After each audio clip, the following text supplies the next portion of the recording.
My wife looked me dead in the eye across our own dinner table, in front of our children, and said I wasn't worth the money anymore. She said it the same way you'd comment on the weather. Calm. Almost bored. What she didn't know was that she'd hidden my cancer results from me for 11 weeks. What she really didn't know was that my oncologist was about to call my phone at that exact table, in front of everyone, and undo every single lie she'd built her new life on. My name is Walter Kowalski. Everybody calls me Walt. I'm 66 years old. I spent 31 years as a structural engineer before I bought out my old boss and turned Kowalski Precision Machining on Velp Avenue in Green Bay, Wisconsin, into something that actually carried my name with pride. I always believed that if you worked hard, told the truth, and took care of the people you loved, they'd take care of you back when it mattered most. I was wrong about that. Not about the working hard part. About the people. There's a moment I'll remember for the rest of my life, however long that turns out to be now that I know exactly what's growing inside my lung. But I'm getting ahead of myself. Let me back up. I married Renee Kowalski, maiden name Delacroix, 38 years ago at St. Villebroad Church here in Green Bay. She was 23, working the counter at an insurance office on Main Street, and I was a 28-year-old engineer with grease permanently under two of my fingernails from weekends helping my father in his garage. We built a life the slow way. A 3-bedroom house on Shawano Avenue that we paid off in 19 years instead of 30. 2 kids. Dean, our son, is 34 now. He's worked at the shop off and on since he was 22, mostly in a role I'd generously call operations coordinator, which mostly meant answering phones and taking long lunches with his wife Priscilla. Our daughter Lauren is 31. She moved to Minneapolis for a marketing job 8 years ago and calls me every single Sunday at 6 o'clock, rain or shine, whether she needs anything or not. That detail matters. Hold on to it. I want to be clear about something, because people always ask me this part. Renee and I had a good marriage for most of those 38 years. Not a perfect one. We had our stretches, like anybody does over 4 decades. But I never once doubted that if something happened to me, she'd be the first person fighting for my life. That's what I believed walking into the spring of last year. That belief cost me 11 weeks I will never get back. It started with a cough. Not a dramatic one. Just a dry, stubborn cough that showed up in early March and refused to leave. The kind you blame on Wisconsin air and stubbornly ignore because you're 65 years old and you've still got a shop to run and a payroll to make every other Friday. By April, I dropped 11 pounds without trying, and I noticed my shirts hanging different at the shoulders. My longtime foreman, a man named Ed Bristow who's worked beside me for 22 years, was the one who finally said something. We were standing over a CNC lathe on a Tuesday morning, and Ed just looked at me and said, "Walt, you look like hell. When's the last time you saw a doctor that wasn't for your knee?" I went in on April 17th. Dr. Marcy Solheim, our family physician of 15 years, ordered a chest x-ray almost as a formality. It wasn't a formality. There was a mass in my lower right lung, roughly 3 centimeters, and she referred me immediately to a pulmonologist at Bellin Health, who did a bronchoscopy and biopsy on May 2nd. I remember the date because it was the same week Lauren called to tell me she'd gotten a raise, and I didn't say a word about the procedure. I told myself I was protecting her from worrying over nothing. I told Renee everything, though. Every single detail. The date, the doctor's name, Dr. Anand Patel, an oncologist out of the St. Vincent Cancer Center on Webster Avenue, who'd be reviewing the pathology. I told her because she's my wife. Because for 38 years, that's what you did with the scary things. You handed them to the person who promised to carry half your weight. She took the information from me that day in the kitchen, standing by the coffee maker, and she said all the right words. "We'll get through this together, Walt. Whatever it is." She even squeezed my hand. I want you to remember that squeeze, because I've thought about it more times than I can count since. The biopsy results were supposed to come back within 7 to 10 business days. Dr. Patel's office had my cell number, my email, and my home number on file. I never got a call. I assumed, reasonably I thought, that no news traveled slow through a big hospital system, that maybe there'd been a backlog. I called the office myself around day 12. A scheduling coordinator named Brenda told me my results had, in fact, been received and reviewed, and that someone from the office had spoken with a family contact already regarding next steps. A family contact. I stood in my own driveway holding my phone and felt something cold settle behind my ribs, because I hadn't spoken to a single soul at that office since the procedure itself. I didn't say anything to Renee that night. I told myself there was probably a simple explanation. Maybe the office had reached my sister in Appleton by mistake. Maybe it was a clerical mix-up with another Kowalski somewhere in the Fox Valley. I want you to understand, I wasn't looking for a conspiracy. I was a 66-year-old man who still believed, stubbornly, foolishly, that his wife of 38 years wasn't capable of the thing I was about to discover. Over the following weeks, small things started collecting like sediment at the bottom of a glass. Renee started taking calls in the garage with the door shut, which she'd never done in 38 years of marriage. She bought a new car, a white Lexus RX, paid mostly in cash from what I could piece together. Right around the same time, I was quietly wondering why nobody had called me back about a biopsy that could tell me whether I had months or decades left. She started going to a gym on Oneida Street 4 mornings a week, which on its own would have made me happy for her, except she came home smelling like a men's cologne I didn't recognize and couldn't place. I want to pause here, because this is the part where I have to be honest about my own blindness. I noticed every single one of these things, and I still didn't put it together. Not because I'm slow, because the alternative was too big to hold. It's easier to explain away a cough than to explain away 38 years quietly rotting behind your back. I didn't know it yet, but the woman who'd promised to fight beside me had already made her decision about which fight was worth having. The person who finally cracked it open for me wasn't a doctor. It was Ed Bristow, standing in the same spot by that same lathe, 3 weeks after our first conversation. "Walt," he said, wiping his hands on a shop rag, not looking at me directly the way men do when they're about to say something that's going to land hard. "Priscilla was in here Tuesday picking up Dean's check. She was talking to the girl in the office about house listings up in Suamico. Big ones. $500,000 range," she said, and I'm quoting her exact words because they stuck with me. "Once everything settles with Walt, we'll have plenty to work with." I stood there holding a torque wrench and felt the floor of my whole life shift about 2 inches to the left. Once everything settles with Walt. I hadn't told anyone at that shop I was sick. Not Ed. Not Dean. Nobody. Which meant somebody in this family had been talking, and it hadn't been me. That night, I called Lauren. Not to tell her everything. Not yet. But just to hear a voice I trusted. She picked up on the second ring like she always does. "Dad, it's Tuesday, not Sunday. Everything okay?" I told her about the cough, the biopsy, the missing phone call, Ed's story about the house in Suamico. There was a long silence on the line, long enough that I thought the call had dropped. Then she said, in a voice I'd never heard my daughter use before, flat and completely certain, "Dad, get on a plane. I'm booking you an appointment with an oncologist here at the University of Minnesota. Today. And Dad, I need you to not tell Mom you're coming." I told her that felt extreme.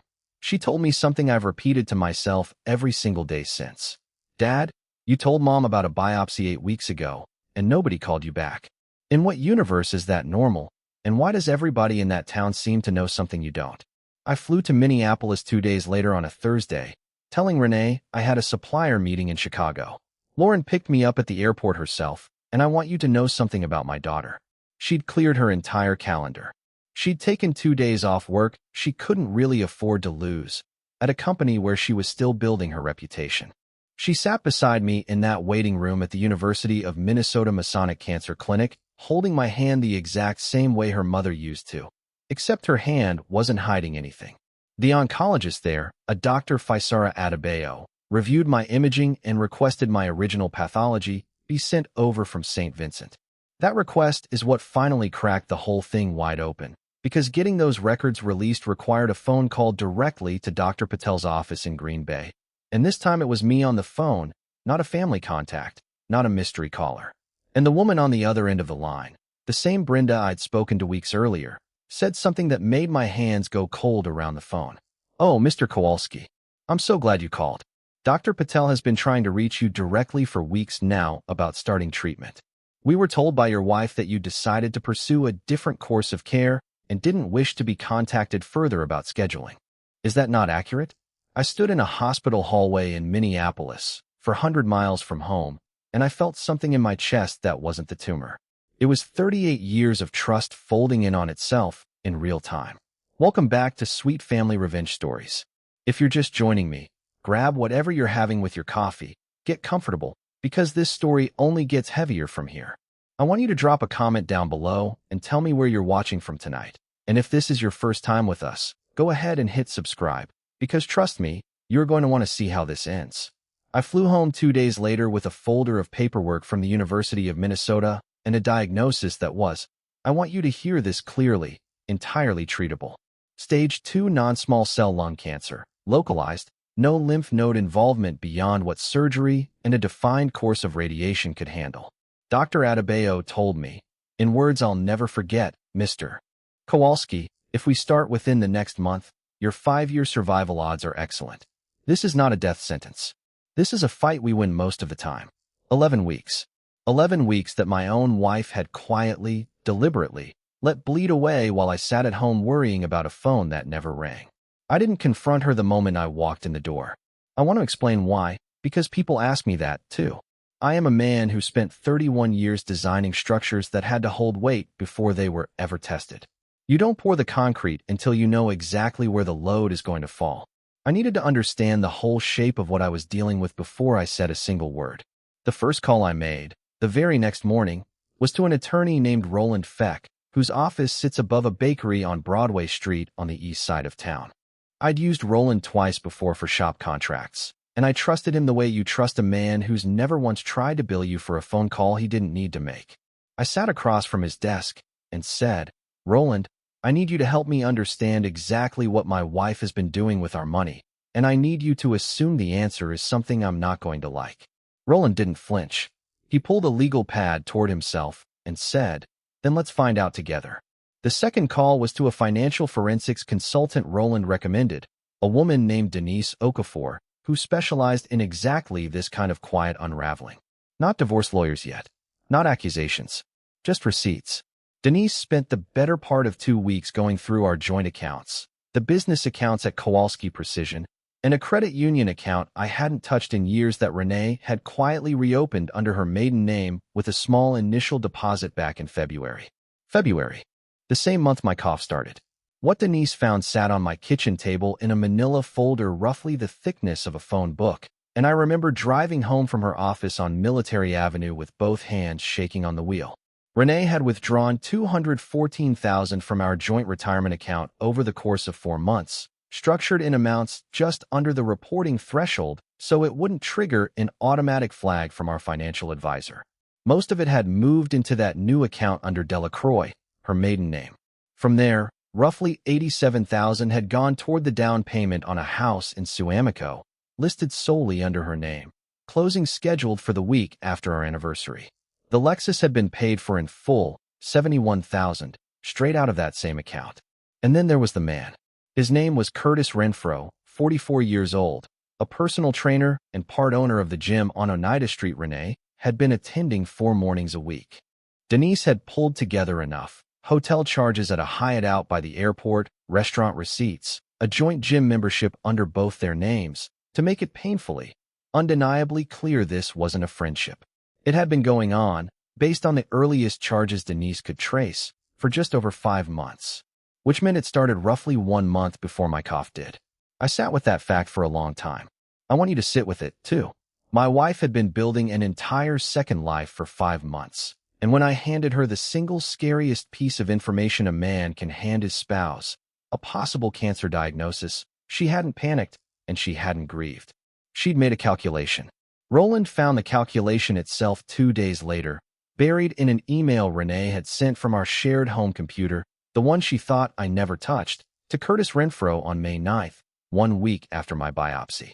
I'm only going to tell you what it said, because I can't bring myself to say it in her exact words more than once. She wrote that if it turned out to be serious, she wasn't going to spend what little time and money she had left propping up a sick old man when she could finally start the life she actually wanted. She wrote that Walt would understand, eventually, that some things just aren't worth the money anymore.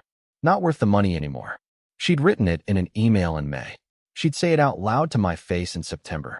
I didn't know it yet, sitting in Roland's office holding that printed email, but those exact words were going to come back around one more time, at a dinner table, in front of our entire family, and this time I was going to be ready for them. There's one more piece I need to give you before we get to that dinner, because it matters more than anything else in this story. And it's the reason I can stand here now and tell you I still believe in loyalty even after everything Renee did. While Roland and Denise were building the financial picture, I called Dean, my son. I sat him down at the shop on a Saturday when nobody else was there and asked him, plainly, if he'd known anything about his mother's plans regarding the house in Suamico. Dean is not a subtle man, and I watched the answer cross his face before he even opened his mouth. He knew. He'd known for weeks. He told me, almost casually, that Mom had said the Suamico place would be a good landing spot for everybody once things with the estate settled out, and that he and Priscilla had already picked out a bedroom for their future kids in that house. My own son had been house hunting in a home purchased with money stolen from a retirement account meant for my care, while I sat at home wondering why a cancer clinic wouldn't return my calls. Lauren was the opposite in every possible way. While her brother was picking out nursery colors in a house built on my theft, my daughter had quietly taken out a $9,000 loan against her own 401k to cover the cost of my initial consultation and imaging at the University of Minnesota because she didn't know yet what Renee had done with our accounts and didn't want to wait to find out. She never once mentioned the money to me. Denise found the loan record during the forensic review, and when I called Lauren and asked her about it directly, my daughter, who has never once in her life asked me for anything she didn't absolutely need, just said, "Dad, you'd have done the same for me. Don't make this a thing." I made it a thing.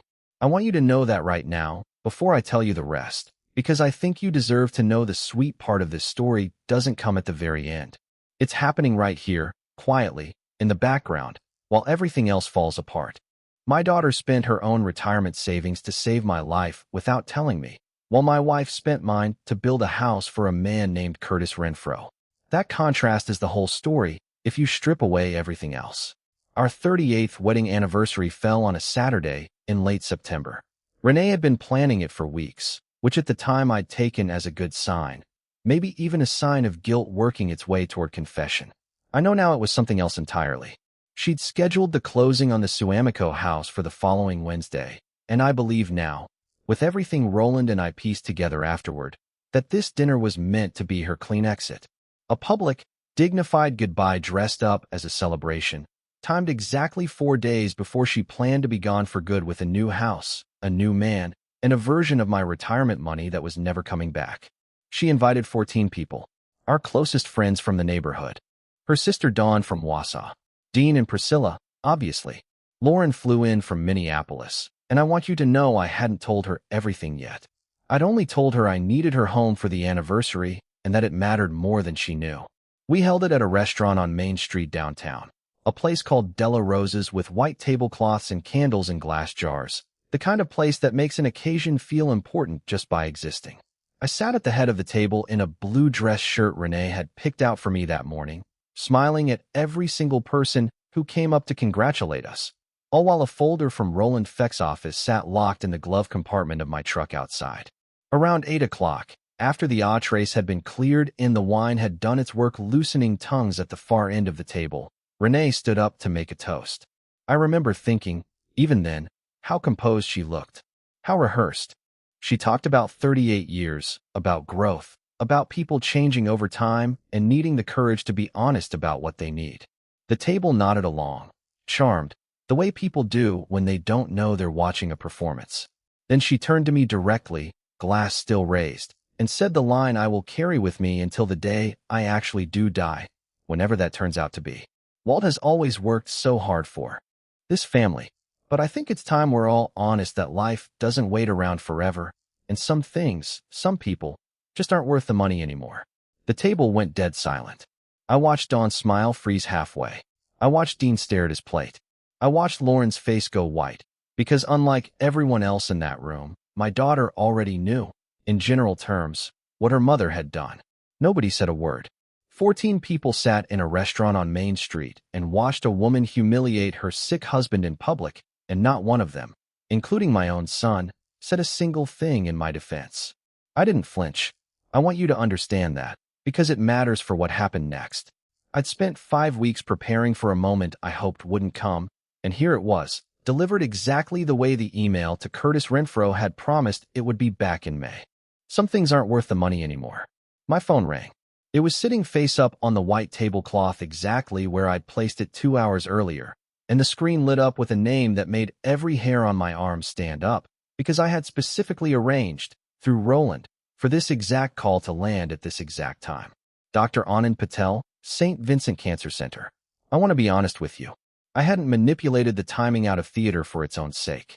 Dr. Patel's office had genuinely, urgently, been trying to reach me for a week about restarting the treatment timeline the moment I'd re-engaged with his office, and I'd simply told his scheduling coordinator, truthfully, that Saturday evening around 8 would be a fine time to call with an update, because I would be with my family and wanted them to hear it directly.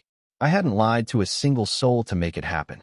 Sometimes the truth just arrives with better timing than anything you could script yourself. I picked it up and put it on speaker, right there on the white tablecloth, in front of 14 guests, my sister-in-law, my son, my daughter, and the woman who'd just told the entire table I wasn't worth the money anymore. Mr. Kowalski, it's Dr. Patel. I wanted to follow up on the treatment plan we discussed. I know it's the weekend, but given how much time we've already lost, I wanted to make sure you understood the urgency. We should have started this back in May when your results first came in. Every week we lose matters at this stage. The table was completely still. Dawn's fork was halfway to her mouth, and simply stopped there. Dr. Patel, I said, calm, the way Roland had coached me to be, because a man who stays calm is a man nobody can accuse of overreacting. Can you clarify something for the people at this table? When you say we lost time back in May, can you explain exactly what happened with my results? There was a brief pause on the line, and then Dr. Patel, a careful, precise man who I will be grateful to for the rest of my life, said exactly what needed to be said. Of course, your pathology came back on May 12th showing stage 2 disease. My office reached out several times over the following weeks to schedule your treatment consultation. We were informed by a family contact identifying herself as your wife that you had elected to pursue treatment through another provider and did not wish to be contacted further. We honored that request, as we're required to, until you called our office directly last month, at which point we discovered that request had never actually come from you. Renee's wine glass, the one she'd been holding mid-toast, came down onto the tablecloth so hard it nearly cracked. I looked directly at her while I answered him. Thank you, Dr. Patel. That confirms exactly what I needed it to confirm. I'll see you Monday morning for the pre-treatment consultation. I hung up. The restaurant around us had gone quiet in that specific way a room goes quiet when everyone realizes they've just watched something they were never supposed to see. Dean was the first to speak, and I want you to notice something about what he said, because it tells you everything about who my son had let himself become. He didn't ask if I was okay. He didn't ask about the cancer. He looked at his mother and said, in a low, panicked voice, "Mom, what is he talking about? What's going on with the house? Not, is Dad going to be all right? What's going on with the house?" That's the moment I understood, fully and finally, exactly how deep this had run through my family, and exactly how much of it my son had already known. Renee's face had gone the color of the tablecloth.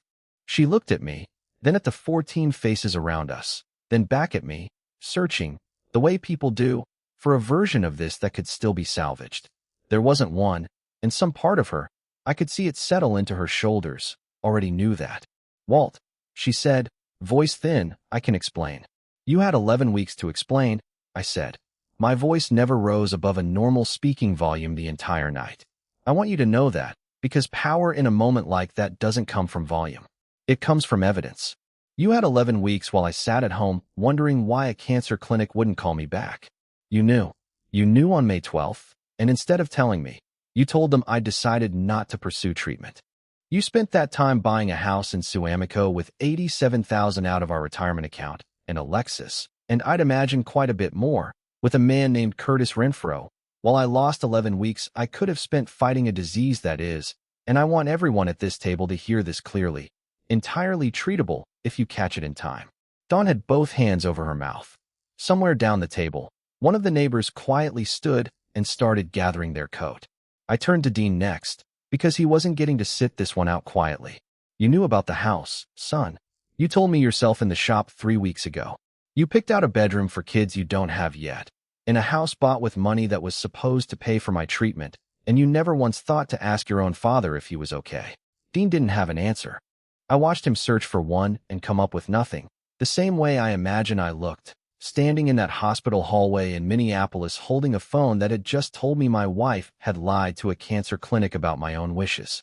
I reached into my jacket then and pulled out a single folded sheet of paper, the printed email Roland had found, the one from May 9th. I didn't read it aloud. I want you to know that. I'm not a cruel man, and I wasn't going to humiliate her the way she'd tried to humiliate me, not in front of her sister, not in front of strangers who'd come to celebrate something that had already quietly died months earlier. I simply slid it across the tablecloth to her and said, I think you should read this again. You wrote it back in May. I believe you'll recognize the phrase about things not being worth the money anymore. You used it twice now. Once in an email to Curtis, and once tonight, to my face, in front of everyone who came here to celebrate us. Renee didn't touch the paper. She just stared at it like it might combust. I filed for divorce on Thursday, I said quietly. Roland has the paperwork. Given what Denise found in the financial review, and given the medical records showing you impersonated me to a cancer clinic to delay my treatment, my attorney believes the property settlement is going to look very different than you were expecting. The house in Suamico is being placed under an emergency lien starting Monday morning. That closing on Wednesday isn't going to happen. I stood up from the table, and I want to be honest with you, my hands were steady in a way I hadn't expected them to be. I want to thank everyone for coming tonight. I mean that. Please, stay, eat. The dinner's already paid for, and the food here is excellent. This isn't your fault, and I'm not going to let a night like this ruin a meal that's already on the table. I picked up my jacket, and before I walked out, I looked at my daughter, who was sitting very still with tears already running down her face, the kind of tears that come from relief as much as grief. Lauren, I said, walk out with me. We stood on the sidewalk outside Della Rosa's under the string lights the restaurant kept up year-round on Main Street, and I held my daughter while she cried the way you cry when 11 weeks of quiet terror finally have somewhere to go. You knew something was wrong before any of us, I told her. You spent your own retirement to get me help when your mother was hiding the truth to build a house with another man. I am never going to forget that, and I am not going to let it go unanswered. Over the following month, the picture became fully clear, piece by piece, the way these things always do once the first domino falls. Curtis Renfro, it turned out, was already engaged, quietly, to another woman entirely, someone he'd met at a different branch of the same gym chain out in Des Peres. Renee had been, by every indication Denise could find, one arrangement among at least two, and not even the primary one. The house in Suamico, the one meant to be her landing spot, never closed. The lien Roland filed on Monday morning held, and under Wisconsin marital property law, combined with the clear evidence of Renee's unauthorized withdrawals and the medical impersonation, the court ultimately awarded me the majority of the retirement account back, along with full ownership of Kowalski Precision Machining, which had always technically been separate premarital property, but which Renee's attorney had initially tried to claim a share of anyway. Dean, I want to tell you honestly, did not come around easily. He tried, twice, to call and explain that he'd only known about the house and nothing about the affair or the medical situation, which may even have been true. But I remembered him standing in that kitchen a year earlier when I got sick, remembered him choosing to ask about a house before he asked about his father's life, and I told him, gently but firmly, that trust isn't something you get to keep just because part of the betrayal wasn't technically yours. He no longer works at Kowalski Precision. Ed Bristow does his job now, and does it better, and I sleep easier at night knowing that. Lauren's part of this story is the one I want you to actually remember, because it's the reason I still believe in family at all after everything else. I paid off her retirement loan the week the divorce paperwork was finalized, every dollar of the $9,000 she'd spent without telling me, plus interest she never asked for. But that wasn't enough, and it was never going to be enough, because you can't repay loyalty with a check the same way you settle a debt. I had Roland restructure my will and my business succession plan entirely. Lauren now holds 40% ownership in Kowalski Precision Machining, with the option to buy out the remaining share whenever she's ready, and I've asked her, more than once now, whether she'd consider moving the marketing job she loves so much into a role running operations for a company her father actually built with his hands instead of one she was renting her talent to somewhere in Minneapolis. She hasn't said yes yet, but she hasn't said no either, and every Sunday at 6 o'clock, my phone still rings. I finished 6 rounds of radiation in December, in a treatment room at St. Vincent that Dr. Patel personally oversaw, and my last scan, 3 weeks ago, came back clean. No evidence of disease. I want you to sit with that phrase for a second, the same way I did, sitting in Dr. Patel's office holding a piece of paper that felt heavier than any folder Roland Feck ever handed me. No evidence of disease. 11 weeks almost cost me that sentence entirely.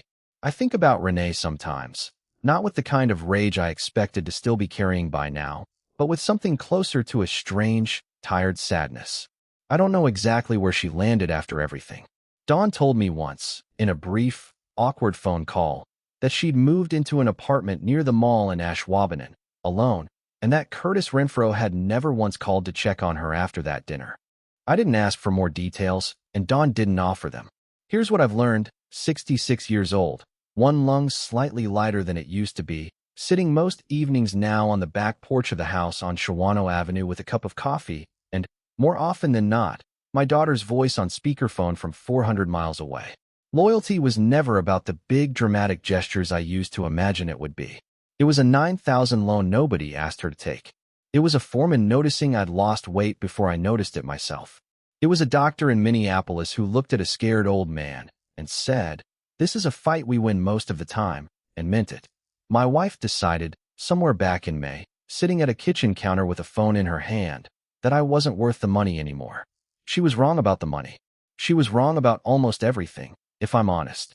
But she was most wrong about this. Some people show you exactly what they're worth the moment things get hard. And if you're paying attention, really paying attention the way I finally learned to be, you'll notice the ones who were worth everything long before you ever needed proof. I still keep that email Roland found folded in my desk drawer, not out of bitterness, but as a reminder. Some things aren't worth the money anymore. She meant it as a verdict on me. I've come to understand it as the truest thing she ever said, just aimed at the wrong person in that room. Because sitting across from me at Della Rosa's that night, crying real tears while her mother searched for an excuse that didn't exist, was a daughter who'd already proven, months before any of us needed the proof, exactly what she was worth. And that, more than the house, more than the business, more than the clean scan I carry around now like a second heartbeat, is the thing I actually walked away from that dinner holding on to. If you made it this far with me tonight, I'd love to hear where you're watching from. Drop it in the comments below. And if this story meant something to you, go ahead and hit that like button, subscribe for more, and share it with somebody who needs to hear that it's never too late to find out exactly who was standing beside you the whole time. I'll see you on the next one.